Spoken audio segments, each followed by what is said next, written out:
Picture this, a world where the ultra-wealthy live like the rest of us. It's a fascinating contrast, isn't it? In a culture obsessed with the lavish lifestyles of the rich and famous, some of the world's wealthiest individuals are breaking the mold. They're choosing simplicity over extravagance, frugality over frivolity. It's a side of wealth we rarely see. In this video, we'll take you on a journey through the lives of 10 filthy rich people who live like they're poor. Tim Cook. Tim Cook, the CEO of Apple, is a billionaire with a net worth of $1.8 billion, but you wouldn't know it by looking at his lifestyle. Cook is known for his modest, work-centered way of living that emphasizes routine and simplicity over luxury and extravagance. Despite his immense wealth, Cook chooses to live in a relatively modest 400-square-foot home in Palo Alto, California. It's a far cry from the sprawling mansions many of his billionaire peers call home. His house is valued at around $2.3 million, which is certainly not cheap, but it's quite understated for someone of his financial caliber. Cook's daily routine is equally unassuming. He wakes up at around 4 a.m. every morning and immediately starts reading user comments about Apple products. He's at the gym by 5 a.m. and at his desk by 6:30 a.m. His workday is spent in meetings, at product launches, and overseeing the operations of one of the world's most valuable companies. But outside of work, Cook keeps things low-key. He's not one for lavish parties or high-profile social events. In fact, he's rarely seen out and about in Palo Alto. When he does venture out, it's often to grab a quick bite at a local restaurant or to go for a hike in the nearby hills. Cook's penchant for simplicity extends to his personal style as well. He's almost always seen wearing a simple, dark-colored t-shirt and jeans. No flashy suits or designer labels for this billionaire. So why does someone with so much money choose to live so modestly? For Cook, it seems to be a matter of focus and values. He's dedicated to his work at Apple and appears to derive more satisfaction from the company's success than from personal luxuries. It's an approach that has served him well. Under Cook's leadership, Apple has become the world's most valuable company, with a market capitalization of over $2 trillion. And while he may not flaunt his wealth, Cook is certainly not shy about using it for good. He's pledged to donate most of his fortune to charity, a commitment that sets him apart from many of his billionaire counterparts. In many ways, Tim Cook represents a different kind of billionaire. In the next section, we'll meet another member of this club.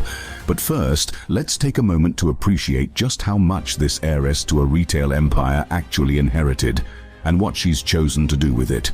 Alice Walton. Alice Walton, the heiress to the Walmart fortune, has a net worth of $62.1 billion, making her one of the richest women in the world. But you wouldn't know it from her lifestyle. Unlike many of her billionaire peers, Walton doesn't spend her money on flashy cars, sprawling mansions, or lavish parties. Instead, she's an artful minimalist, choosing to invest her wealth in her passions rather than material possessions. Walton's biggest passion is art. She's the founder of the Crystal Bridges Museum of American Art in her hometown of Bentonville, Arkansas. The museum, which opened in 2011, houses an impressive collection of American art, including works by Andy Warhol, Norman Rockwell, and Georgia O'Keeffe. Walton has poured millions of her own money into the museum, which offers free admission to all visitors. But Walton's love for art extends beyond the walls of Crystal Bridges. She's also a major collector in her own right, with a personal collection that includes pieces by the likes of Asher Durand and Winslow Homer. In fact, her collection is so extensive that she once had to build an addition to her Texas ranch just to house it all. Despite her immense wealth, Walton lives a relatively low-key life.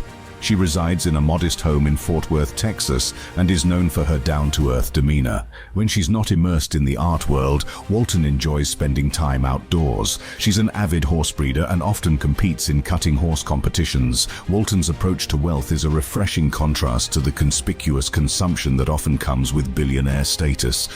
By choosing to invest in her passions rather than material possessions, she's created a legacy that will endure long after she's gone. The Crystal Bridges Museum, for example, has already become a major cultural institution, drawing visitors from all over the world. Of course, it's easy to be a minimalist when you have billions of dollars at your disposal, but Walton's choices still stand out in a world where many of her peers are known for their extravagant lifestyles. It's a testament to her values and priorities. So what can we learn from Alice Walton? Perhaps it's that true wealth lies not in what you have, but in what you choose to do with it. By investing in her passions and her community, Walton has created a life that is rich in ways that money can't buy. But Walton's story is just one in a tapestry of wealthy individuals who have chosen to live below their means. Coming up next, we have an athlete who, despite his massive earnings, still drives a car that's older than some of his fans. His frugality on the court might surprise you. Kawhi Leonard. Kawhi Leonard is a basketball superstar who's earned a staggering $128 million over just 3 years, but you'd never guess it by looking at his lifestyle. While many NBA players splurge on luxury cars, sprawling mansions and designer clothes, Leonard takes a different approach. He's a master of frugality, both on and off the court. One of the most striking examples of Leonard's thrifty ways is his choice of vehicle. Despite his immense wealth, he still drives a 1997 Chevy Tahoe. That's right, a car that's older than some of his teammates. It's a far cry from the flashy sports cars and SUVs that are a staple in NBA parking lots. But Leonard's modest taste in cars is just the tip of the iceberg. He also opts for a low-key living situation, residing in a modest apartment in San Diego. No sprawling mansion, no penthouse suite with a view, just a simple, practical space to call home. So why does someone with so much money choose to live so frugally? For Leonard, it seems to be a matter of priorities. He's laser-focused on his craft, dedicating countless hours to training and perfecting his game. Flashy possessions and a lavish lifestyle just aren't high on his list of priorities. Of course, Leonard's frugality doesn't mean he's stingy. He's known for his generosity, often giving back to his community through various charitable endeavors. But he does so quietly, without the fanfare and media attention that often comes with celebrity philanthropy. In many ways, Leonard's approach to money is a refreshing change of pace in a world obsessed with wealth and status. He's proof that you don't need to flaunt your riches to be successful or happy. In fact, his simple lifestyle may be a key factor in his success on the court. With fewer distractions and less pressure to keep up with the Joneses, he can focus on what really matters, his game. But Leonard isn't the only celebrity who's chosen a path of frugality. Next, we'll meet an actor who's taken a similar approach, Christian Bale. Christian Bale is a Hollywood A-lister, known for his intense method acting and blockbuster roles. But despite his immense success and wealth, Bale is far from your typical celebrity. In fact, he's known for his quiet, frugal lifestyle that stands in stark contrast to the glitz and glamour of Tinseltown. Bale's net worth is estimated to be around $120 million, thanks to his roles in films like The Dark Knight trilogy, American Psycho, and Vice. But you wouldn't know it by looking at his lifestyle. For starters, Bale and his family live in a relatively modest home in Los Angeles. It's a far cry from the sprawling mansions that many of his peers call home. And then there's his choice of vehicle. Bale is often spotted driving around in a 2003 Toyota Tacoma pickup truck. That's right, a truck that's nearly 2 decades old. It's a curious choice for someone who could easily afford a fleet of luxury cars. But for Bale, it seems to be a matter of priorities. He's known for his intense dedication to his craft, often going to extreme lengths to transform himself for his roles. Whether it's losing a shocking amount of weight for The Machinist or packing on the pounds to play Dick Cheney, Bale is willing to do whatever it takes to nail a performance. And that dedication seems to extend to his personal life as well. By living simply and avoiding the trappings of celebrity, Bale can focus on what really matters to him, his family and his work. It's a refreshing change of pace in an industry often obsessed with image and status. Of course, Bale's frugal ways don't mean he's stingy. He's known for his generosity, often using his platform to raise awareness and funds for various charitable causes. But he does so quietly, without the fanfare and media attention that often comes with celebrity philanthropy. In many ways, Christian Bale represents a different kind of movie star, one who's more interested in the work than the perks that come with it. His simple lifestyle and laser focus on his craft have made him one of the most respected actors of his generation. But Bale isn't the only celebrity who's chosen to live below their means. In fact, he's part of a growing trend of wealthy individuals who are rejecting the traditional trappings of success in favor of a more low-key existence. Take Amancio Ortega, for example. He's the founder of Zara and one of the richest men in the world, with a net worth of over $60 billion.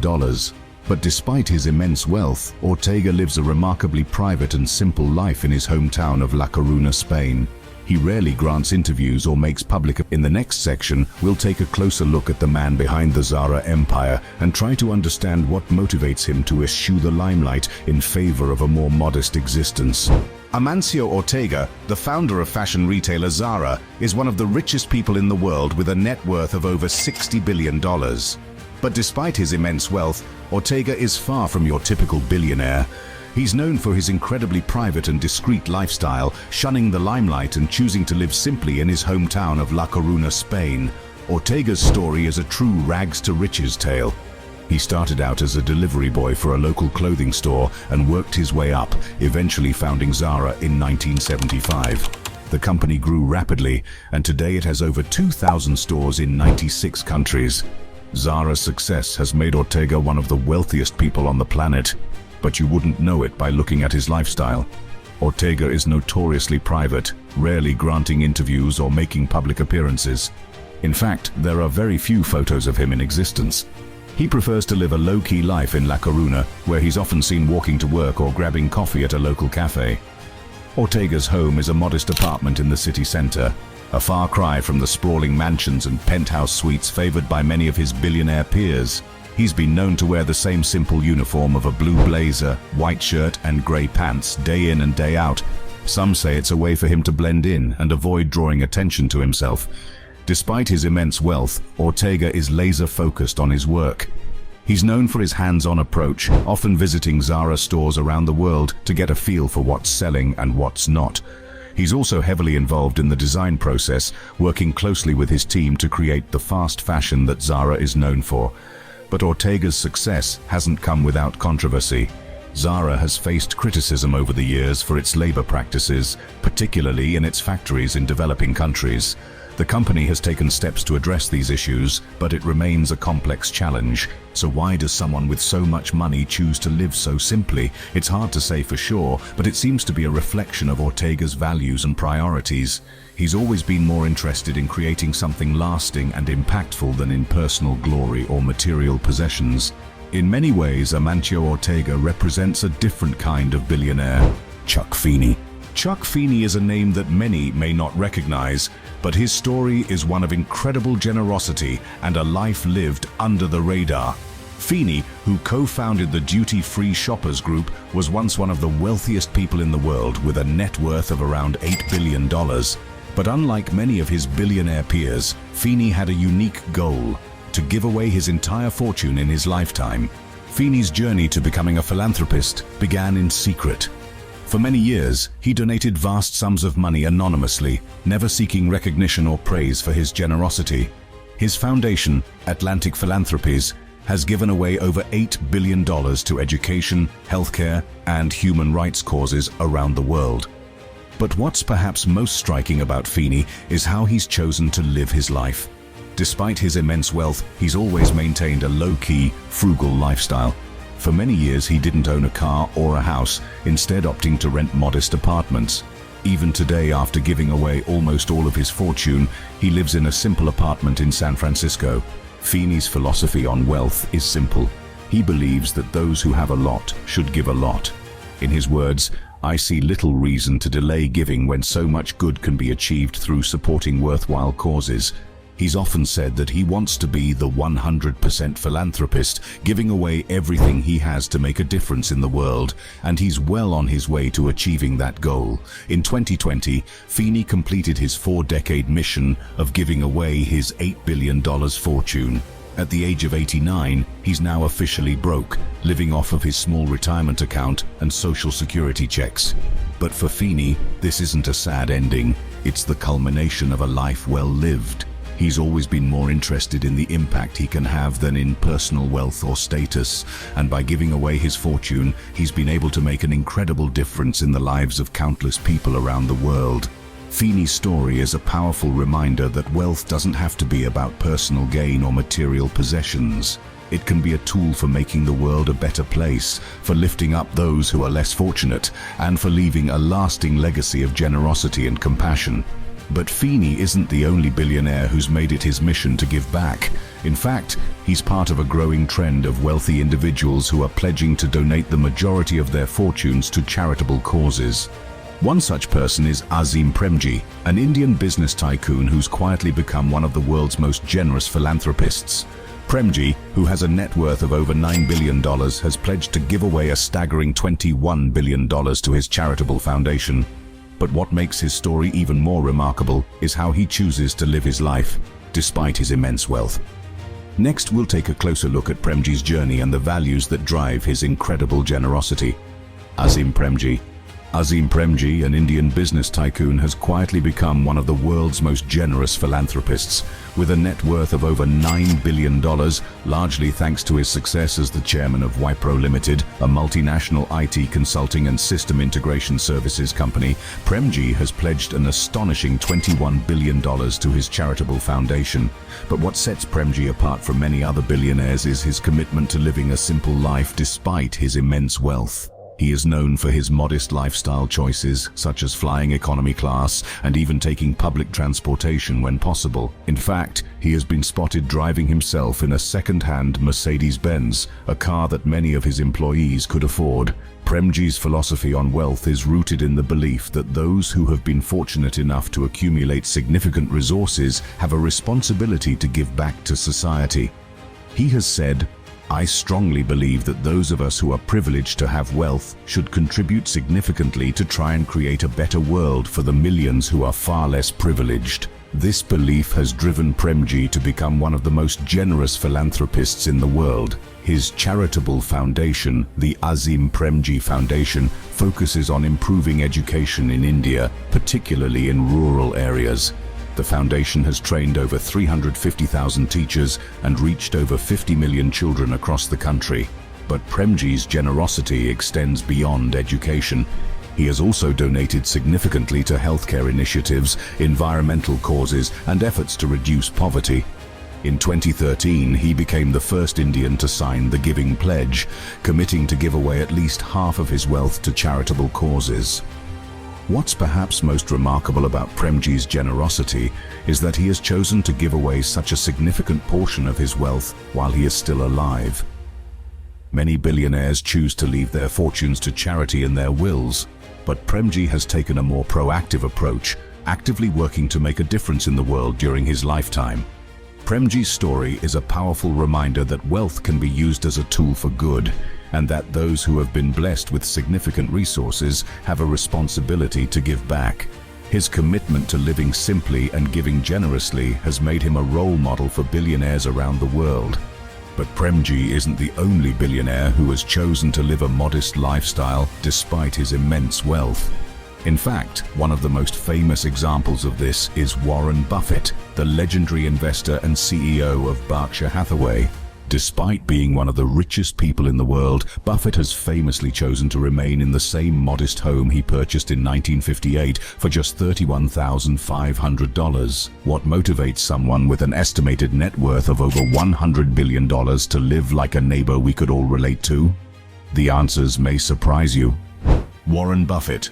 Warren Buffett, the legendary investor and CEO of Berkshire Hathaway, is one of the richest people in the world with an estimated net worth of over $100 billion. But despite his immense wealth, Buffett has chosen to live a remarkably modest lifestyle. In fact, he still resides in the same Omaha, Nebraska house he purchased in 1958 for just $31,500. Buffett's home is a simple three-bedroom house in a quiet neighborhood. It's a far cry from the sprawling mansions and penthouse apartments many of his billionaire peers call home. But for Buffett, it's more than enough. He's often said that he's happy with what he has and doesn't feel the need to upgrade to something more lavish. The same goes for his choice of transportation. Buffett is known for driving himself around in a modest car, usually a Cadillac or a Lincoln. He's not one for flashy sports cars or chauffeur-driven limousines. In fact, he once joked that he only drives about 3,500 miles a year because he has nowhere to go. But Buffett's modest lifestyle isn't just about his choice of home or car. It's a reflection of his overall philosophy on life and money. For Buffett, true wealth isn't measured in material possessions or luxury goods. It's about being content with what you have and focusing on what really matters in life. In many ways, Buffett embodies the idea of the millionaire next door. Despite his enormous wealth, he lives a life that many of us can relate to. He enjoys simple pleasures like reading, playing bridge, and spending time with his family and friends. He's also known for his love of junk food, particularly Coca-Cola and ice cream. But don't let Buffett's simple tastes fool you. He's still one of the savviest investors of all time, with a track record that's the envy of Wall Street. His approach to investing is simple but effective. He looks for undervalued companies with strong fundamentals and holds onto them for the long haul. Buffett's success as an investor has made him a sought-after speaker and advisor. He's known for his witty one-liners and down-to-earth advice on everything from business to life. One of his most famous quotes sums up his philosophy perfectly. "Someone's sitting in the shade today because someone planted a tree a long time ago." For Buffett, that tree is the power of compound interest. He's a firm believer in the idea that small, consistent investments can grow into enormous sums over time. It's a lesson he learned early in life, and one that he's used to build his massive fortune. But Buffett isn't just focused on his own wealth. He's also a committed philanthropist, having pledged to give away 99% of his fortune to charitable causes. He's already donated billions of dollars to organizations like the Bill and Melinda Gates Foundation, and he's encouraged other wealthy individuals to follow his lead. In many ways, Warren Buffett represents a different kind of billionaire, one who's more interested in creating value and giving back than in flaunting his wealth. Mark Zuckerberg. Mark Zuckerberg, the co-founder and CEO of Facebook, is known for his vast fortune, estimated at over $100 billion, but despite his incredible wealth, Zuckerberg has maintained a relatively modest lifestyle. He's often seen sporting his signature grey t-shirt and hoodie, a simple fashion choice that reflects his down-to-earth personality. When it comes to transportation, Zuckerberg isn't one for flashy sports cars or luxury vehicles. He's been known to drive normal cars like a Volkswagen GTI and a Honda Fit, both of which cost less than $30,000. It's a far cry from the high-end automobiles many of his billionaire peers prefer. Even Zuckerberg's home is relatively modest compared to his immense wealth. He and his wife, Priscilla Chan, own a 5,000 square foot house in Palo Alto, California, which they purchased for $7 million in 2011. While certainly not cheap by average standards, it's a practical choice for a billionaire like Zuckerberg. That's not to say Zuckerberg doesn't spend his money. In fact, he's invested heavily in real estate over the years, purchasing properties around Palo Alto to ensure his privacy. In 2013, he bought 4 homes surrounding his own for a total of $30 million, with plans to lease them back to their original owners. Zuckerberg has also been generous with his wealth when it comes to philanthropy. In 2015, he and his wife pledged to give away 99% of their Facebook shares, worth an estimated $45 billion at the time, to the Chan Zuckerberg Initiative. The organization focuses on advancing human potential and promoting equality in areas like health, education, and scientific research. But even with his charitable giving, Zuckerberg has faced criticism for his spending habits. In 2020, it was revealed that he spent $23 million on security for himself and his family, an expense covered by Facebook. Some have argued that such a high level of security is unnecessary and excessive. Despite the criticism, Zuckerberg seems content with his relatively simple lifestyle. In a 2014 Q&A session, he explained his reasoning behind his wardrobe choices. "I really want to clear my life to make it so that I have to make as few decisions as possible about anything except how to best serve this community." It's a sentiment that reflects Zuckerberg's overall approach to life and business. He's focused on his mission of connecting the world and making a positive impact, not on the trappings of wealth and success. In many ways, Zuckerberg represents a new kind of billionaire, one who's more interested in using his wealth to drive change than in flaunting it. Ingvar Kamprad. Ingvar Kamprad, the founder of the iconic furniture company IKEA, was a true anomaly among billionaires. Despite amassing a fortune of over $40 billion, Kamprad was renowned for his incredibly frugal lifestyle. Born in 1926 in Sweden, he started IKEA as a mail-order business at the tender age of 17. As the company grew into a global phenomenon, Kamprad's wealth skyrocketed, but his spending habits remained remarkably modest. Kamprad was famous for flying economy class, even when traveling long distances. He believed that spending money on first-class tickets was a waste, saying, "I don't mind a bit of hardship. I flew economy for so many years, why change now?" This mindset extended to his choice of transportation on the ground as well. Kamprad drove an old Volvo for decades, only replacing it when it became too unreliable. Perhaps most surprising of all was Kamprad's approach to his wardrobe. Despite being able to afford the finest designer clothes, he was known for buying his outfits second-hand. He frequented flea markets and thrift stores, always on the lookout for a good deal. Kamprad once said, "I am a bit tight with money, a sort of Swedish Scotsman. But so what? If I start to acquire luxurious things, then this will only incite others to follow suit." It's important that leaders set an example. Kamprad's frugality wasn't just a personal quirk, it was a core part of his business philosophy. He believed that by keeping costs low, IKEA could offer affordable, well-designed furniture to the masses. This ethos permeated every aspect of the company, from the flat-pack designs that reduced shipping costs to the no-frills stores that kept overhead low. Some might wonder why someone with such vast wealth would choose to live so modestly. For Kamprad, it was a matter of principle. He believed that one should live as economically as possible, regardless of their financial situation. He once said, "I see my task as serving the majority of people. The question is, how do you find out what they want, how best to serve them? My answer is to stay close to ordinary people, because at heart, I am one of them." Kamprad's frugal lifestyle and down-to-earth personality made him a beloved figure in Sweden and beyond. Many admired his commitment to his principles and his willingness to live by them, even as his wealth grew to stratospheric levels. In a world where billionaires are often associated with excess and ostentation, Kamprad stood out as a refreshing counterexample.